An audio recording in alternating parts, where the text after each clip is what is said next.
सभी छात्र छात्राओं को नमस्कार।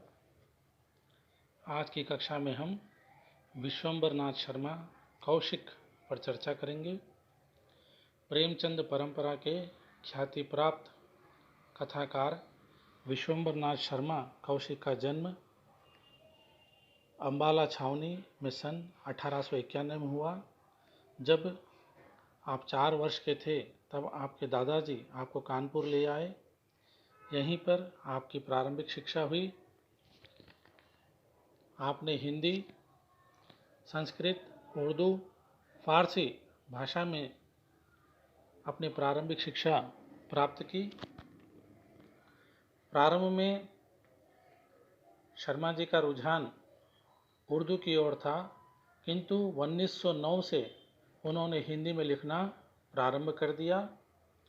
इन भाषाओं के अलावा उनका बंगाली भाषा पर भी अधिकार था।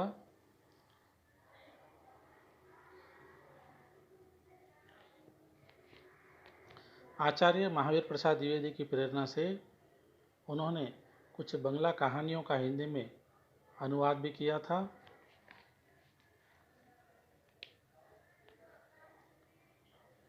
इनकी अधिकांश कहानियाँ चरित्र प्रधान थी।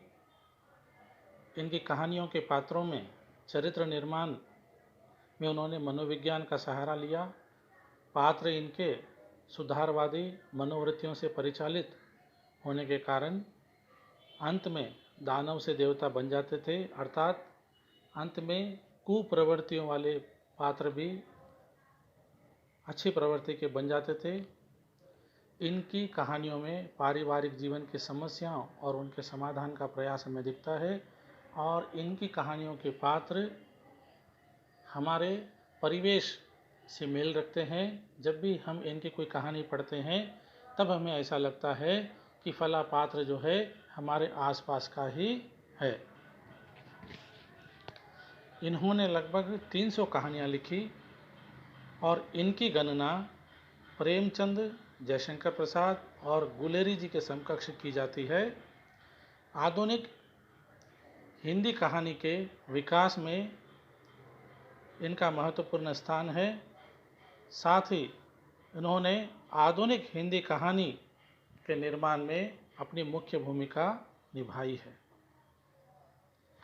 इनकी कहानियाँ तत्कालीन मुख्य पत्रिकाएं जैसे सरस्वती, माधुरी और सुधा में प्रकाशित होती थी। इनकी पहली कहानी 1913 में रक्षाबंधन नाम से प्रकाशित हुई, और साहित्य लिखने के साथ साथ कौशिक जी विजयानंद दुबे के नाम से दुबे जी की चिट्ठियाँ व दुबे जी की डायरी शीर्षक से विभिन्न पत्र पत्रिकाओं में लेख लिखते थे। उनका हास्य अपने समय में मौलिक एवं बेजोड़ था।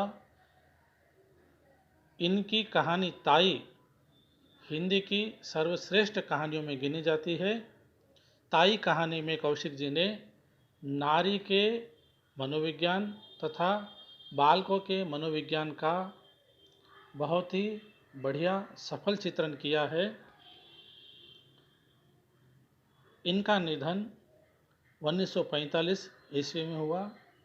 300 के करीब इन्होंने कहानियाँ लिखी है और इनकी प्रमुख रचना इस प्रकार है। उपन्यास देखिए माँ भिखारिनी, इनके प्रमुख कहानी संग्रह है। खोटा बेटा, पेरिस की नर्तकी, साध की होली, चित्रशाला, मणिमाला, कल्लोल। इन्होंने जीवन चरित्र भी लिखे हैं। राजपुतिन की जीवनी, रूस की महारानी जरीना की जीवनी। कुछ अन्य पुस्तकें भी इनकी प्रकाशित हुई है जैसे भीष्म और गल्प मंदिर। आज की कक्षा यहीं पर हम समाप्त करते हैं। धन्यवाद।